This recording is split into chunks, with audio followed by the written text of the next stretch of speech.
皆さんこんにちは。カレンゲームラボのカレンです。今回は今後リリースする注目タイトルや TGS での出展も決まっている最近話題のシャンフロなど異世界ファンタジーを中心とした5本を紹介します。チャンネル登録をお済みでない方はぜひチャンネル登録、高評価ポチッとお願いします。それでは見てまいりましょう。1つ目のタイトルは彼岸エルシール。リリース日は2月23日、一部地域のみリリースしていて、日本展開は未定となっております。ジャンルはリアルタイムストラテジー RPG、開発はアクセス、プラットフォームは iOS、Android。本タイトルの開発元であるアクセスは、技術力とクオリティに優れた作品を制作し、同社が手掛ける 3D 弾幕空戦アクションスルーズは中国国内外でも高い評価を受けております。そんな開発会社アクセスが手掛ける新作彼岸エルシールは、現在一部地域ではリリース済みではあるものの、中国アジア地域の展開がまだとなっており、やっと中国でのベータテストが近々開催される予定です。すでに日本語ボイスは収録されており、日本展開も視野に入ってきたのかなといった感じ。物語の舞台は惑星エルシール。人間の心に潜む欲望や感情を利用して現れた彼岸と呼ばれる存在と、それに対抗すべくプレイヤーは導き手として彼岸に対抗する力を持つ少女たちと契約を結び、彼岸との戦いを描いた物語となっております。バトルの前後に発生する物語はセルルック 3D で描かれ、見応えのある内容となっており、バトルはリアルタイムストラテジー RPG ということで、スピード感と判断力が必要となる遊びがいのあるバトルとなっております。ストーリーパートはセルルック 3D で描かれる美麗な映像で表現され、シームレスにバトルに突入するなど、切り替えの描写があまりないことから、流れを遮ることなく物語に没入することができます。シームレスに進むって意外といいですよね。ちょっとしたことなのにすごくテンポが良くなるんですよね。最近多くなってきているので、今後の演出の主流になりそうな予感がします。またセルルック 3D でしっかりとキャラが表現されていて、表情だったり仕草だったりキャラに対しての魅力が存分に伝わってくるので、愛着も湧くし、ストーリーパートを飛ばそうって感じにはなりにくいんですよね。さらにフルボイスなので、一層ストーリーパートを見たいって気持ちになってきます。アニメ調&フルボイスの組み合わせはユーザーを飽きさせないという観点からしたら最高だと思います。未だに棒立ち紙芝居の新作とかありますからね、なんとかしてほしいですバトルシーンは現世と裏の世界に分かれていて、両方のステージを行き来しながら進行していき、裏の世界は難易度が高くなっており、現世である程度強化しつつ裏の世界を攻略するといった流れ。バトルは4人編成によるリアルタイムバトルを採用した RPG となっていて、バトル開始前にキャラの配置を行い、ステージによっては配置マスにバフ効果のあるマスがあったりするので、必要に応じてキャラを配置し、バトルを開始していきます。実際のバトルは通常攻撃用のカードとスキルカードの2種類を選択しバトルを展開していき、リアルタイムに敵も攻撃してくるので、スピード感や判断力なども必要となってくるのですが、キャラの攻撃ターンの時にはスローになるため慌てずに判断できる仕様となっております。1ステージは数回のウェーブで構成されていて、1ウェーブ単位でバトルを中断することができ、バトルを進めていくうちに戦力が足りないようであれば中断し育成することができるなど、テンポよくステージ攻略ができるようになってます。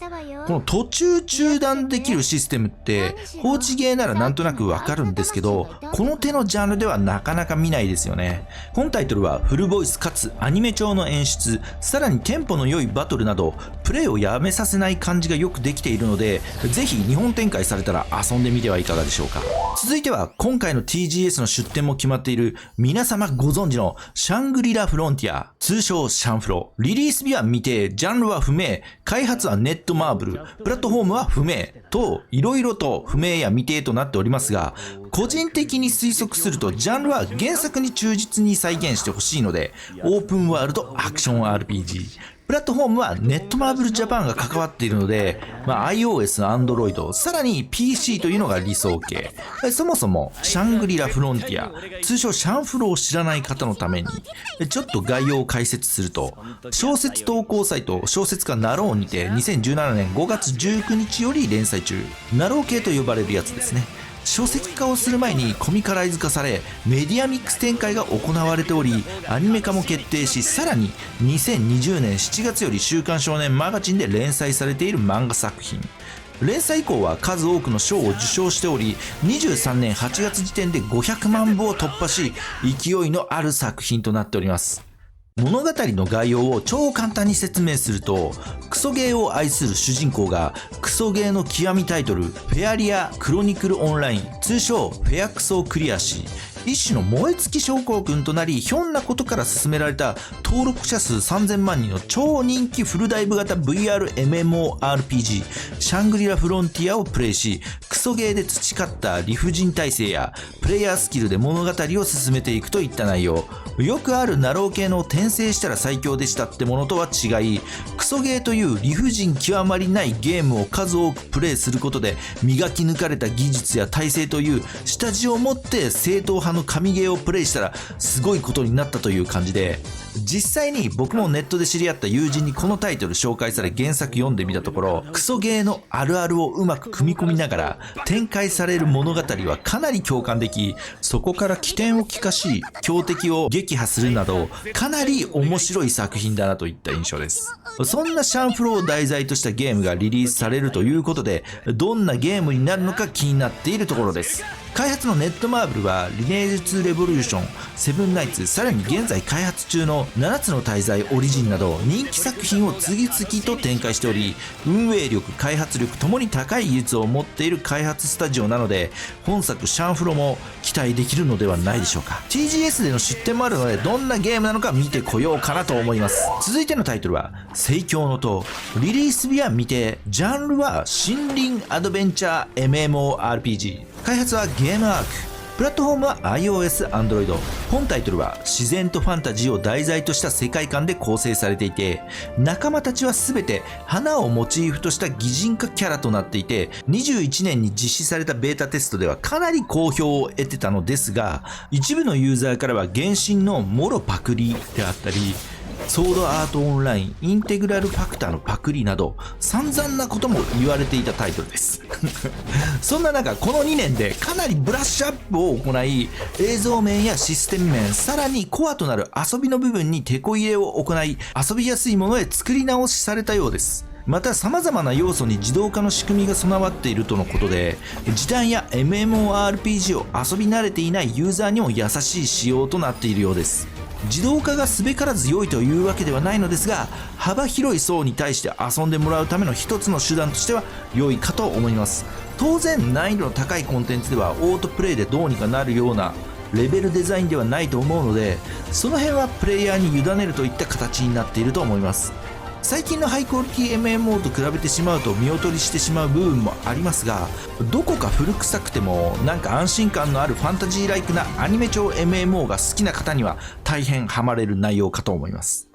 続いてのタイトルはライトギャップインタープリテーション、リリース日は2022年10月26日、一部地域でのみリリース済み。ジャンルはストラテジー RPG、開発は K ライトスタジオ、パブリッシングはコモエゲーム、プラットフォームは iOS、Android。本タイトルはすでに台湾や一部地域でリリース済みとなっており、開発元の K ライトスタジオはあまり見聞きしないのですが、多分台湾のゲーム開発スタジオかと思います。パブリッシングのコモエゲームは香港を拠点とし、香港、台湾、マカオなど反対事件で日本のゲームをお届けしているパブリッシャー。2月に行われた台湾ゲームショーでは FGO やウマ娘、コードギアスなどの出展も行っております。本タイトルはすでに反対事件でのリリースは済んでおり、やっと中国艦隊事件でのリリースが迫ってきている状態。パブリッシャーのコモエゲームは日本に精通しているところから、今後は日本展開を視野に入れた動きが出てくるかと思います。本タイトルはすでに日本語ボイスが収録されており、また使用されている BGM は日本を代表する作曲家横山勝氏を起用し、臨場感あふれるサウンドと美しい音楽を提供しています。実際にちょっと遊んでみたんですが、本タイトルはキャラを操作しマップ移動しながら目的地に行きバトルを行うといった冒険要素となっていて、よくあるステージ踏破型とは違い冒険している没入感を味わえる内容となっています。バトルは良くも悪くも一般的なタワーディフェンス系で、チビキャラがわちゃわちゃ動き回り、スキル発動時はフルボイスによるアニメーションがカットインするなどちょっと豪華な感じとなっております。ステージ踏破型ではクリア後すぐに次のバトルへ進み、単調なタワーディフェンスを遊ぶこととなるのですが、本タイトルはバトルの後はフィールド操作を挟むため単調さが薄れるので、エンカウント式の RPG を遊んでいるかのような感覚になります。キャラはすべからずライブ 2D で動きのある表現がされており、ホーム画面の作りなどもセンスの良さを感じ取れます。タワーディフェンスはちょっとという方にも結構スムーズに遊べるタイトルなので、日本展開されたらぜひ遊んでみてはいかがでしょうか。続いてのタイトルはエンシェント・ウェポン・ホリー。リリース日は24年を予定。ジャンルはローグライクアクション。開発はアクワイア。プラットフォームは PS5、Steam。開発会社のアクワイアはオクトパストラベラーやサムライドーなど CS タイトルをメインとしたゲーム開発スタジオ。そんな開発スタジオが満を持して開発中のエンシェント・ウェポン・ホリーは少女型兵器の復讐劇を描くローグライクアクションということで、人への復讐を果たすため地上を目指して迷宮を攻略していくといった感じで、かなりインパクトのある内容となっていて、人族殺すがキーワードです